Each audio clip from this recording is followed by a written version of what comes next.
Olá, você está na TV Comunitária de Belo Horizonte, a TV CBH. Bem-vindo, bem-vinda. Eu sou Gilvander Luiz Moreira e nós estamos começando mais um programa Palavra Ética. Hoje nós temos a alegria de entrevistar Leonardo Péricles Vieira.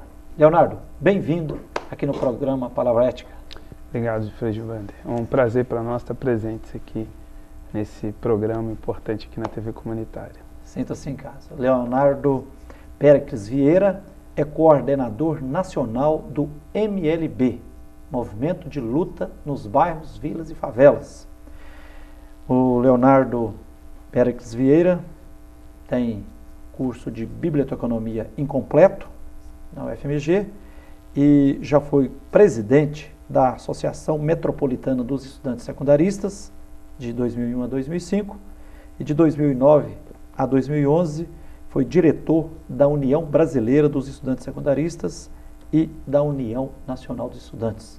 Uma boa, intensa participação no movimento estudantil, né? Leonardo, mas vamos começar do início. Conta para nós um pouquinho da sua história. Onde você nasceu?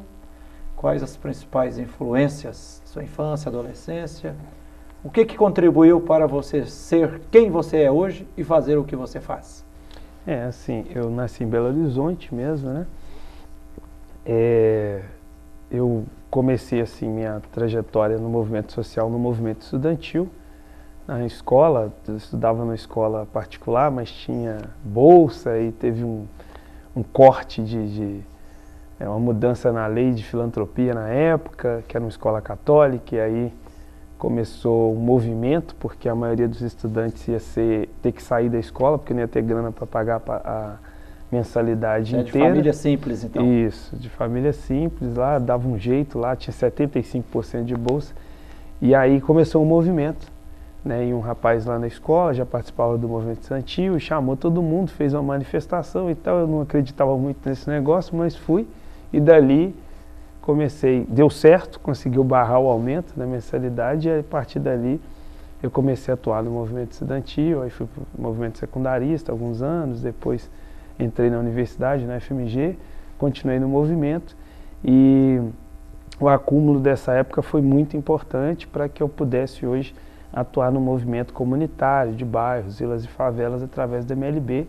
e ser eleito em 2011 da coordenação nacional desse movimento. Você participa do movimento, quer dizer assim, de libertação dos pobres da periferia, especificamente na luta pela moradia, há quanto tempo, mais ou menos? Assim, aí especificamente nessa luta, nós estamos aí desde o início de 2011, né?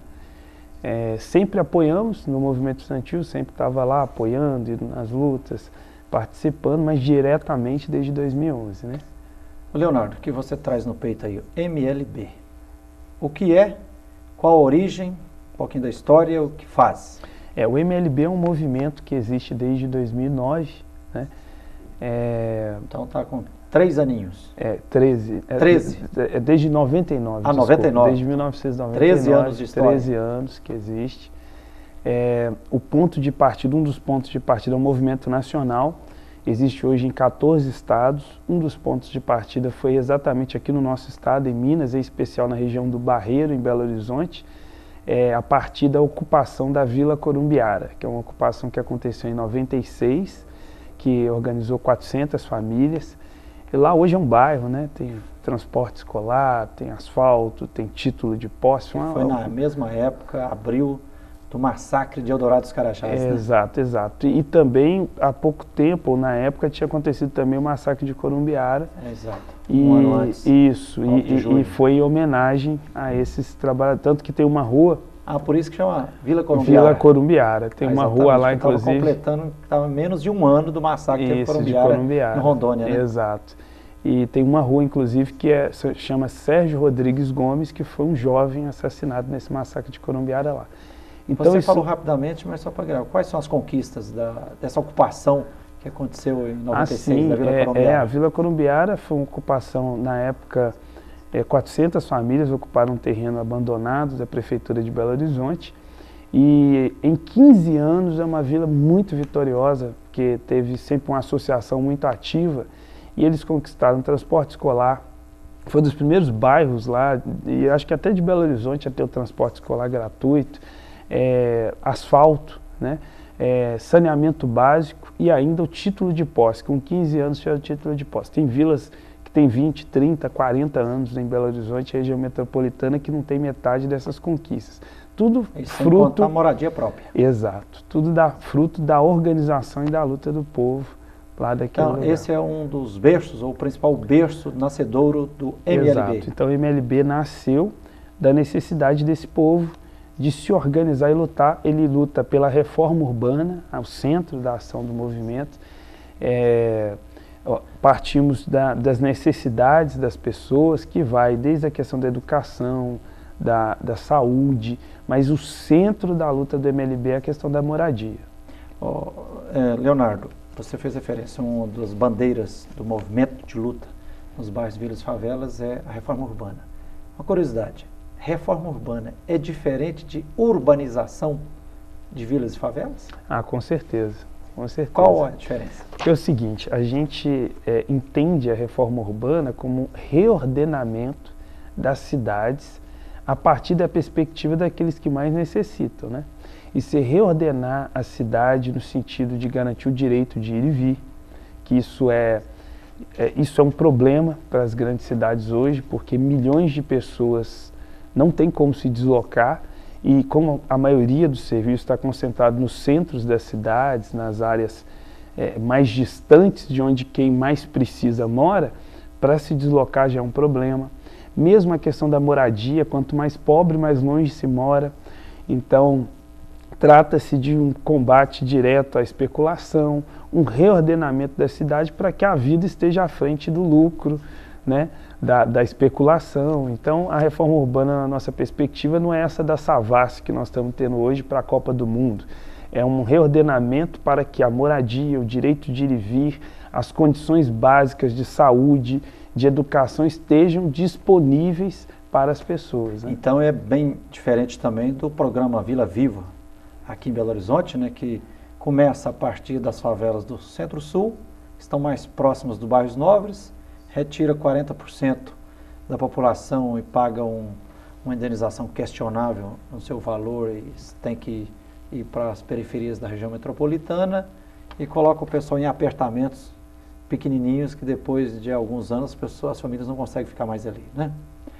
Mas, Leonardo, na madrugada, ou melhor dizendo, na noite de 20 de abril para 21 de abril, dia de Tiradentes, último, né, 2012, o MLB organizou e liderou a ocupação de um grande terreno vago aqui em Belo Horizonte, na região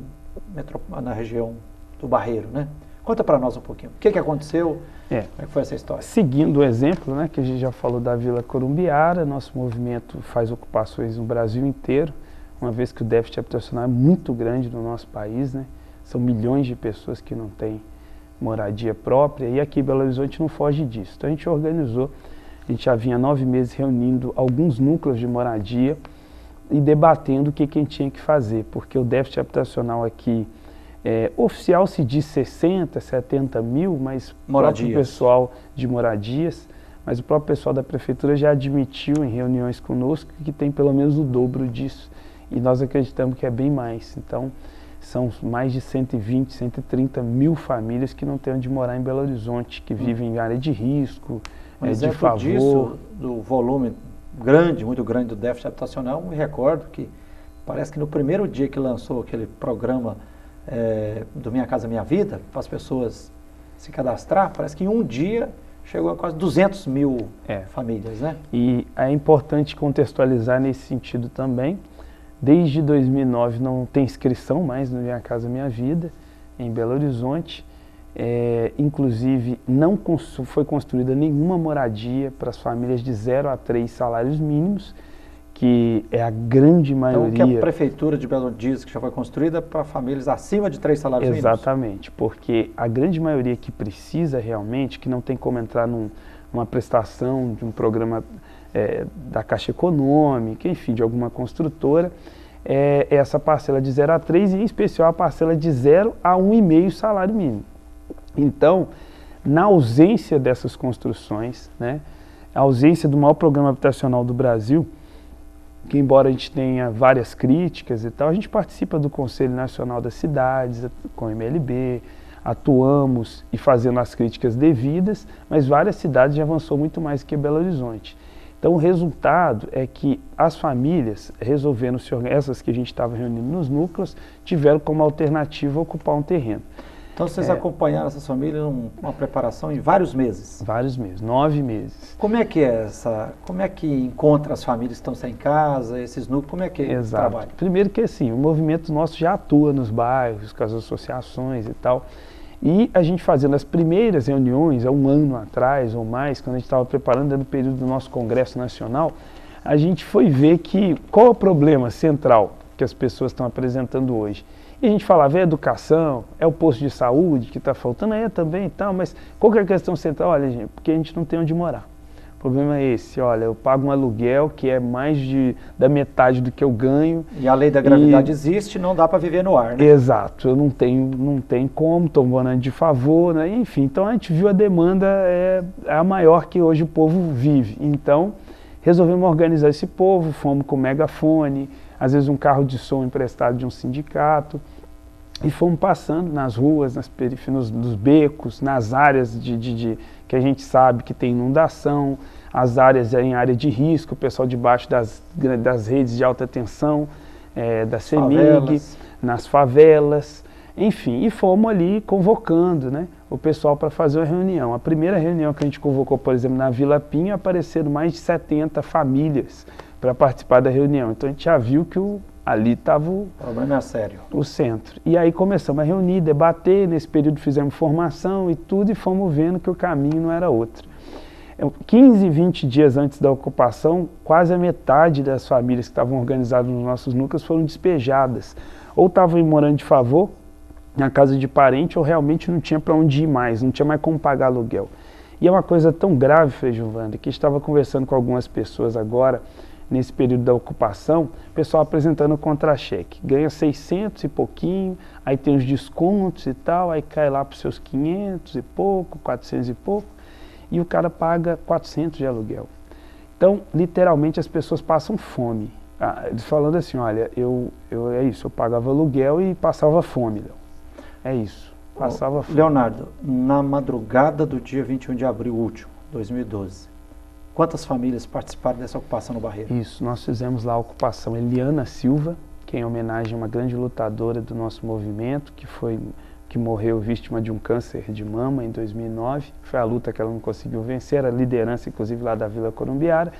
Fizemos a ocupação com mais de 350 famílias, e essa ocupação ela veio num terreno que estava abandonado há 40 anos, pelo menos.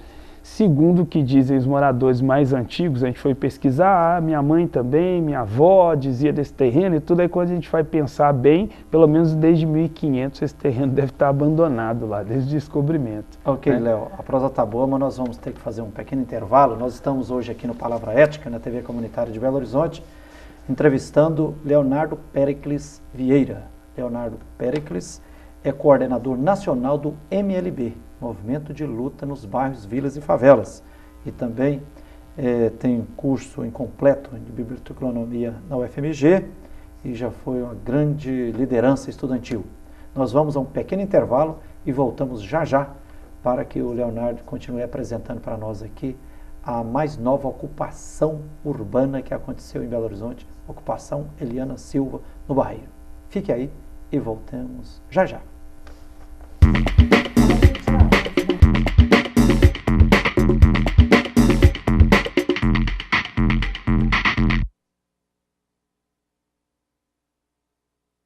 Socorro, não estou sentindo nada. Não vai dar mais pra chorar, nem pra rir. Socorro, alguém me dê um coração, que esse já não bate, nem apanha. Por favor, uma ajuda pequena, qualquer coisa que se faça, um aviso, um telefonema. Socorro, alguma rua que me dê sentido. Em qualquer cruzamento, acostamento, encruzilhada. A exploração sexual de crianças e adolescentes é crime. Se você presenciar qualquer ato desse tipo, denuncie. A ligação é sigilosa e gratuita. Com a sua ajuda, podemos mudar o destino de muitas crianças.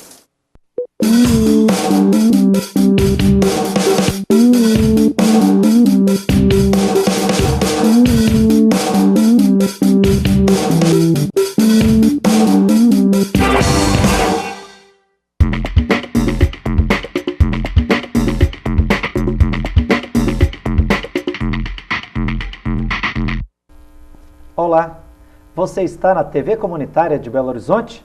Eu sou Gilvando Luiz Moreira e nós estamos iniciando o segundo bloco do programa Palavra Ética. Hoje nós estamos entrevistando Leonardo Péricles Vieira.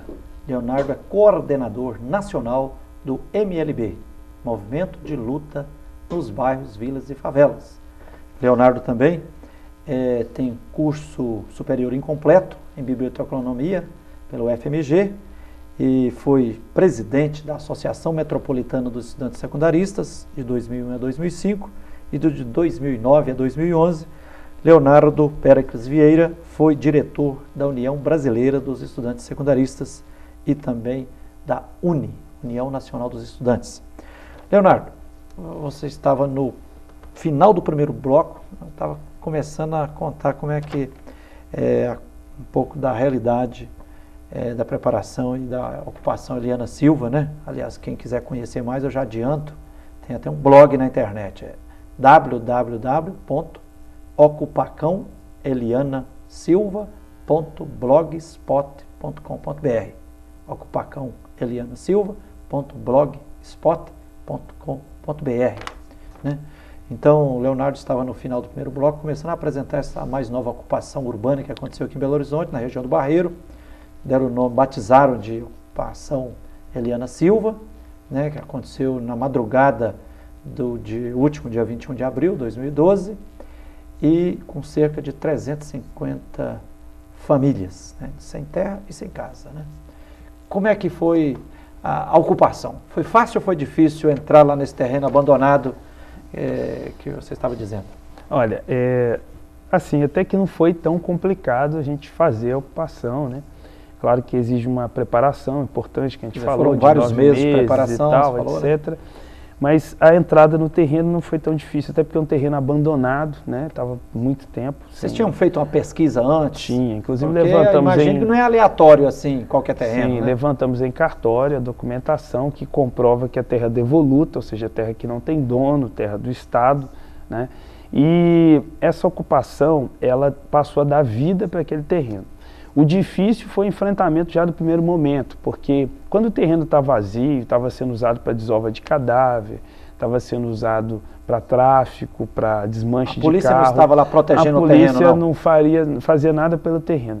Logo que a gente ocupou, na madrugada, 1 hora mais ou menos depois, às 4 da manhã mais ou menos, já chegou um helicóptero da Polícia Militar fazendo voo rasante, com luz, aquele farol todo poderoso, farol, né, em cima das pessoas, fazendo um verdadeiro terrorismo, um cerco policial, um efetivo da batalhão de choque imenso para um monte de família trabalhadora, né, de baixa renda, um monte de crianças, senhoras. Cansados de viver sob a cruz do aluguel, exato, da vida de favor. E que exatamente cansaram, né, da escravidão, que é o aluguel, da humilhação, que é viver de favor, do risco e do medo, que é viver em áreas de risco, e resolveram fazer essa ocupação. Hoje a gente dá vida para o terreno, que antes ele usava para esse mal, né? Hoje ele é usado para a vida. Hoje a gente está construindo assim as nossas moradias, ainda é lona, mas uma coisa é certa, a gente conversando com as pessoas, o conjunto das pessoas que estão lá fala, eu prefiro estar aqui debaixo da lona do que daquele mundo que eu vivia lá fora. E assim, nós temos uma cozinha comunitária hoje, nós temos uma creche funcionando dentro da nossa ocupação, que embora as condições não sejam todas tão favoráveis, mas é de lona essa creche, mas é uma creche que recebeu muita doação. E isso é importante, Frei Gilvando, que nós temos muito apoio do entorno.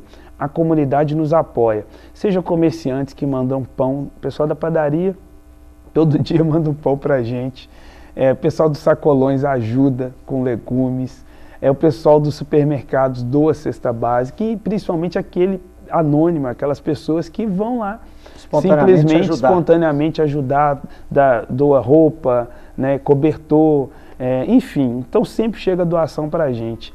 E isso é muito importante. Inclusive a gente está não só gostando dessas doações, como também incentivando que o pessoal vá visitar a nossa ocupação e veja a realidade que a gente está vivendo.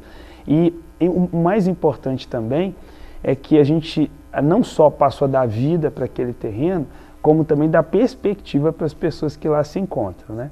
E eu imagino que restaurou uma perspectiva de esperança para o futuro das famílias, né? Exato, exato. Então isso é o principal, de garantir possibilidade das pessoas terem onde morar, ainda dignamente. Mais como você dizia antes, que parece que uns 15 dias antes, dessas 350 famílias, quase a metade, você falou que tinha sido expulsas. Foi despejado. Despejadas do aluguel, né? Exato.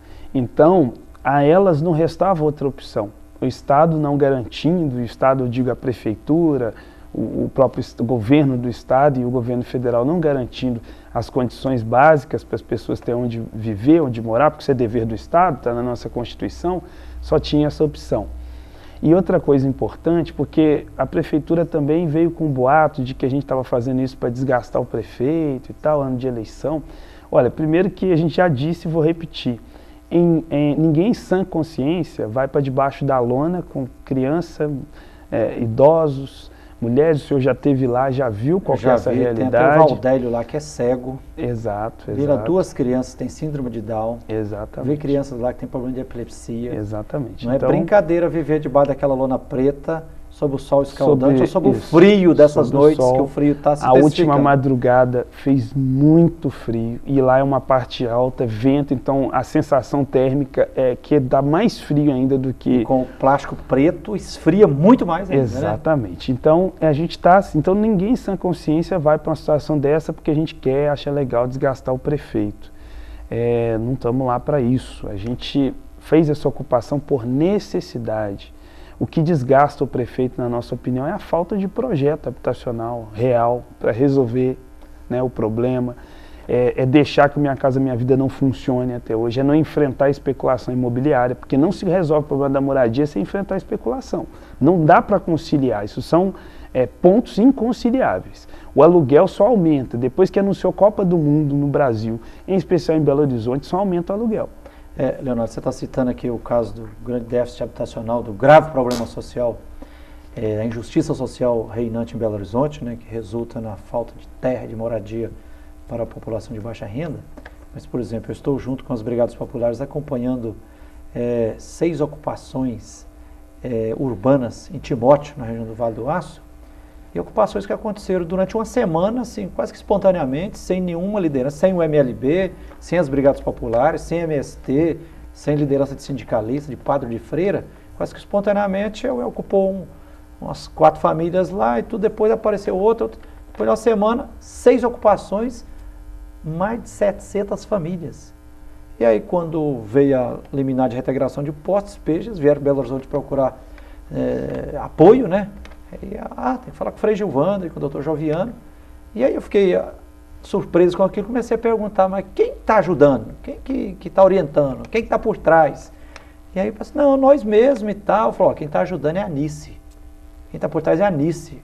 Eu falei, mas quem é essa Anice? Foi a necessidade. Aí depois tem até a dona Maria me corrigiu, falou, Frei Gilvander, o nome certo não é necessidade, é necessidade. Isso, Leonardo, você tinha muito percebendo lá, porque tem muitas pessoas que dizem assim, esse povo que, primeiro que usa a palavra, invade terra e tal, é aproveitadores, não sei o quê. Você testemunha que realmente não tem aproveitadores no meio, ou se tem, é um número desprezível, né? Que é a necessidade mesmo, a precisão que move as pessoas a se unir e ir para a luta? Claro.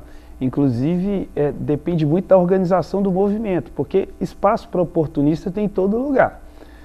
Agora, aí você tem que saber como santo ninguém é, né?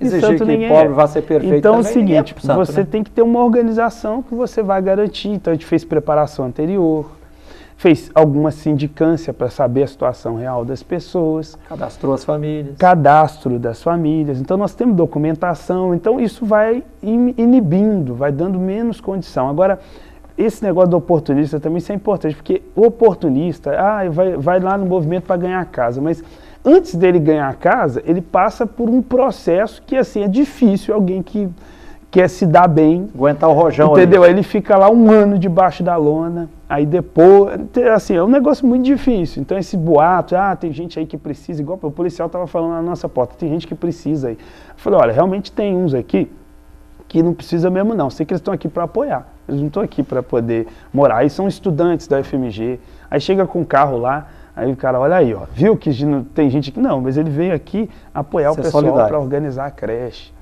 Né? O pessoal dos sindicatos, aí vai lá para poder prestar uma palavra amiga, ajudar com alguma coisa, doar a lona, igual o sindicato fez agora recentemente. Então, é isso. Agora, quem está lá porque não tem outra opção, é porque realmente precisa. Né? Leonardo, nosso tempo está quase acabando, temos apenas 2 minutos e meio, eu tenho que fazer umas perguntinhas ainda. Você disse então que na ocupação, você ocupou por volta de meia-noite e quem primeiro chegou foi a polícia, com helicóptero, com a tropa de choque e tudo. Depois da polícia, quem chegou dizendo que era o dono? Era a prefeitura, que até hoje não conseguiu comprovar a documentação que o terreno é dela. E a documentação que o movimento tem, levantada no cartório responsável, que é terra devoluta. Mas a prefeitura conquistou na justiça, na 6ª Vara de Fazenda Pública Municipal, liminar de reintegração e ordem de despejo, né? Exato. E isso está em curso, enfim, nosso advogado recorreu, tem inclusive uma audiência de conciliação para a próxima semana e a juíza exigiu que a gente apresentasse a documentação das famílias, inclusive que estão cadastradas e tudo, e já estamos fazendo, inclusive já está pronta essa documentação para a gente poder apresentar para a juíza. E buscamos a solução do problema e achamos que não pode ter um novo Pinheirinho aqui em Belo Horizonte, né, que foi aquela desocupação lá em São Paulo, em São José dos Campos, que maior massacre urbano da história do Brasil. Famílias trabalhadoras e tal, não precisamos disso aqui. Aí isso realmente vai ser desgaste para a prefeitura se acontecer um negócio desse. Né? Ô Leonardo, rapidinho, saiu muito na imprensa e a prefeitura alegando que lá é área ambiental. Assim, é um terreno, como eu volto a dizer, que estava abandonado há muitos anos. Tem áreas lá, nós temos lá 2 nascentes subterrâneas que, aliados... Mas onde está a ocupação ou mais para baixo? Arquitetos e geógrafos que estão nos ajudando. Agora, ela não está onde está a moradia, elas estão num lugar muito distante. E a gente já fez, inclusive, temos um projeto muito bem feito que um arquiteto voluntário fez para a gente e que é possível garantir a moradia preservando totalmente o meio ambiente. Então, conciliar isso é o direito à moradia com o meio ambiente. E é isso que a gente está fazendo. Ok, Leonardo. Olha, quem quiser mais informação então sobre a ocupação Eliana Silva no Barreiro, pode consultar através da internet ou ir lá visitar, melhor ainda, né, www.ocupacãoelianasilva.blogspot.com.br ocupacãoelianasilva.blogspot.com.br. Então lembrando também que a programação aqui da TV Comunitária está acessível à internet pelo seguinte endereço, www.tvcbh.com.br tvcbh.com.br. Consulte também o nosso blog, porque após a exibição dos programas aqui, eles vão para o YouTube e podem ser acessados no www.palavraetica.blogspot.com. Tá? Leonardo Péricles Vieira, obrigadão por essa entrevista aqui e que a bênção de Deus continue abençoando vocês na luta. Ok, tá? Nós que agradecemos pelo espaço e estamos à disposição para quando precisar e os apoios também das pessoas, quem quiser doar, levar doações para a gente, vai no site tem o endereço de como que chega lá e viva a luta do sem teto aí do povo trabalhador. Ok, obrigadão de coração a você, telespectador, telespectadora, obrigado aos funcionários aqui da TVC, à direção e até o próximo programa com a graça de Deus.